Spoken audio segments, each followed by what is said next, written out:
नमस्कार मंडळी, मी देवकी चवीचे खवय्ये या माझ्या कुकिंग चॅनलवर तुम्हा सर्वांचे मनापासून स्वागत आहे। तर आज मी तुम्हाला खिचडी आणि वड्यापेक्षा असा वेगळा स्नॅक्स बनवून दाखवणार आहे। एकदम कमी तेलकट आणि दिवसभर असा कुरकुरीत राहणारा स्नॅक्स बनवणार आहे। त्यासाठी एक मोठी वाटी साबुदाणा घेतले।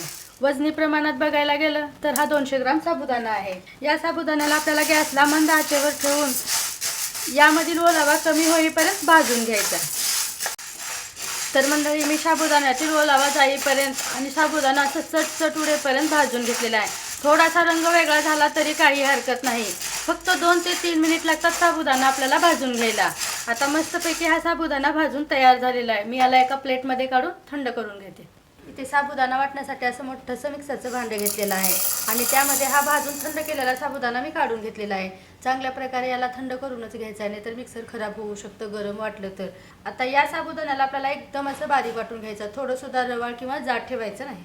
आता इथे वाटून घेतलेला साबुदाणा पूर्ण एका मोठ्याशा भांड्यामध्ये काढून घ्यायचा आहे। जर तुमचा साबुदाणा थोडासा जाड वाटला गेला असेल तर तुम्ही याला चाळून सुद्धा घेऊ शकता। मला तर काही गरज पडलेली नाही, कारण मी चांगल्या प्रकारे भाजून घेतलेला होता। एकदम असं बारीक पीठ निघालेलं आहे। आता आपल्याला या साबुदाण्याचं पीठ मळून घ्यायचं आहे। याला चांगली बाइंडिंग येण्यासाठी इथे आपल्याला 2 उकडलेले बटाटे घ्यायचे आणि अशा छोट्या आल्या किसणीने आपल्याला किसून घ्यायचं आहे, कारण की असं छोट्या आल्या किसणीने किसलं ना एकदम असं बारीक गुठळ्या न पडता बटाटा चांगल्या प्रकारे किसलं जातं। तर इथे 200 ग्राम साबुदाणा घेतला होता, त्यासाठी 2 ते 3 बटाटे तुम्ही घेऊ शकता, पण थोडे माझे मोठ्या साईजचे होते म्हणून मी 2 बटाट्याचा इथे वापर केलेला आहे। आता पूर्ण बटाटे आपले किसून झालेले आहेत। आता याला चांगली चटपटीत चव येण्यासाठी इथे आपल्याला काही साहित्य वापरायचे।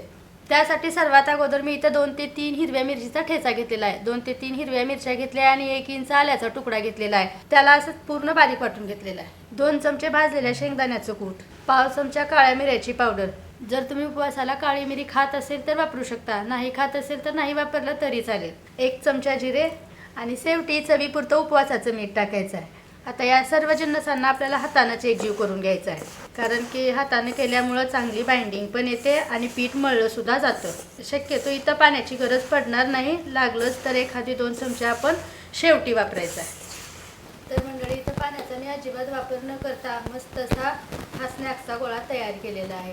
जर बटाटे इथं परफेक्ट प्रमाणात असतील तर पाण्याचा वापर होत नाही, आणि जर तुमचं बटाटा थोडंसं कमी पडलं असेल तर तुम्हाला थोडंसं पाणी लागू शकतं। म्हणजे प्रत्येकाच्या साबुदाण्याच्या क्वालिटीवर अवलंबून असतं।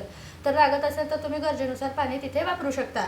आता काय करायचं आहे, आपल्याला एक 5 मिनिटापर्यंत आपल्याला हे पीठ सेट होण्यासाठी ठेवायचं असं झाकण ठेवून। जर तुमचं पीठ हाताला थोडंसं चिटकत असेल तर वरतून थोडंसं तेल, म्हणजे अर्धा चमचा तेलाचा इथे वापर करून तेल लावून त्या गोळ्याला ठेवू शकता असं झाकण लावून। तर इथे उपवासाच्या फराळासाठी चटणी बनवण्यासाठी असं छोटंसं मिक्सरचं भांडे घेतलेलं आहे आणि त्यामध्ये 4 ते 5 अशा हिरव्या मिरच्या कट करून घेतलेल्या आहेत। तिखट तुम्ही तुमच्या आवडीनुसार कमी किंवा जास्त करू शकता। आणि चटणीला चांगली बाइंडिंग येण्यासाठी 2 चमचे शेंगदाण्याचं कूट वापरत आहे। जर तुम्ही अख्खे शेंगदाणे वापरलं तरी चालेल।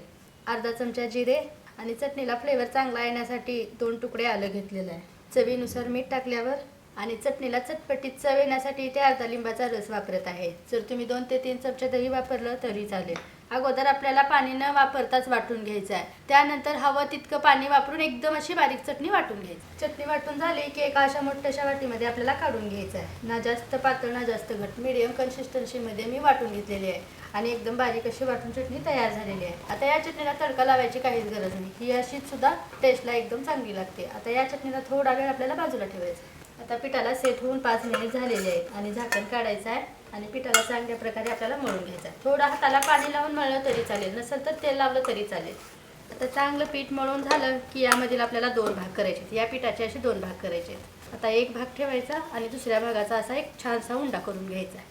मस्त असा गोलाकार उंडा तयार करून घेतलेला आहे। लाटण्यासाठी तुम्ही पोळीपाट किंवा असं चॉपिंग बोर्ड वापरलं तरी चालेल। आता याच्यावरती मी थोडंसं वरईच्या तांदळाचं पीठ घेत आहे। जर तुमच्याकडे वरईच्या तांदळाचं पीठ नसेल तर तुम्ही राजगिऱ्याच्या पिठाचा सुद्धा वापर करू शकता। आता उंड्याच्या खालतून आणि वरतून दोन्ही साईडला आपल्याला पीठ लावून घ्यायचं आहे आणि मस्त असं गोलाकार लाटून घ्यायचं आहे। असे थोडेसे क्रॅक जात असतील तर असं दाब देत देत लाटून घ्या। ना जास्त जाड ना जास्त पातळ, असं मीडियम टाईपची चपातीसारखी आपल्याला लाटून घ्यायचं आहे। तुम्ही बघू शकता याची जाडी एवढी ठेवलेली आहे, कारण हा स्नॅक जास्त कुरकुरीत होण्यासाठी आपल्याला अशाच टाईपचा लाटून घ्यायचा आहे। आता या मोठ्याशा चपातीला आपल्याला कट लावून घ्यायचे आहे, त्यासाठी मी असं चौकोन कट लावणार आहे। आधी चारी बाजूनं कट करून घ्यायचं आणि जर तुम्हाला वेगळा कोणता शेप द्यायचा असेल तर तुम्ही ते सुद्धा देऊ शकता। मी इथे याला फ्रेंच फ्राईज सारखा शेप देणार आहे। या साईडच्या थोड्या करडा आपल्याला आधी राहिलेल्या शिल्लकच्या पिठामध्ये मिक्स करून घ्यायचे. आणि ते पाहू शकता तुम्हाला मी एक फ्रेंच फ्राईज कट करून दाखवलेला आहे. जास्त मोठा नाही ना जास्त छोटा नाही, असा मीडियम टाईपचा आपल्याला करून घ्यायचा आहे. आणि जर तुम्हाला आवडत असेल तर यामधून तुम्ही 2 भाग सुद्धा करून घेऊ शकता, पण मी असेच ठेवणार आहे. आता राहिलेल्या पिठाला सुद्धा मी असाच आकार देणार आहे. तर हे स्नॅक्स तळण्यासाठी आपल्याला जास्तीचं तेल असं कडकडीत करून घ्यायचं नाही ना, जास्त असं थंड ठेवायचं आहे. अशा पद्धतीने हलक्याशा बुडबुडे येतील इतकं तेल आपल्याला गरम करून घ्यायचं आहे. आणि गॅसला स्लो ठेवून आपल्याला याला तळून घ्यायचं आहे. आणि पॅन मध्ये जितक्या बसतील तितक्या आपल्याला आधी टाकून घ्यायचे. आणि जोपर्यंत हे पोहून वर येत नाहीत तोपर्यंत आपल्याला चमचा चालवायचा नाही. आणि आलटून पलटून दोन्ही साईडनं असं कुरकुरीतपणा येईपर्यंत आपल्याला तळून घ्यायचं आहे. आधी याला वरती तरंगायची वाट बघायची. आलटून पलटून दोन्ही साईडनं लाल रंग येईपर्यंत मी तळून घेतलेला आहे. आणि तितकाच कुरकुरीतपणा सुद्धा आलेला आहे स्नॅक्सला. आता या स्नॅक्सला आपल्याला बाजूला काढायचा आहे आणि राहिलेला स्नॅक्स पूर्ण तळून घ्यायचा. जरा सुद्धा साबुदाणा न भिजवता, पीठ मळताना जरा सुद्धा पाण्याचा वापर न करता, कोणतीही पूर्वतयारी न करता असा 5 मिनिटात कुरकुरीत पदार्थ तुम्ही सुद्धा बनवू शकता.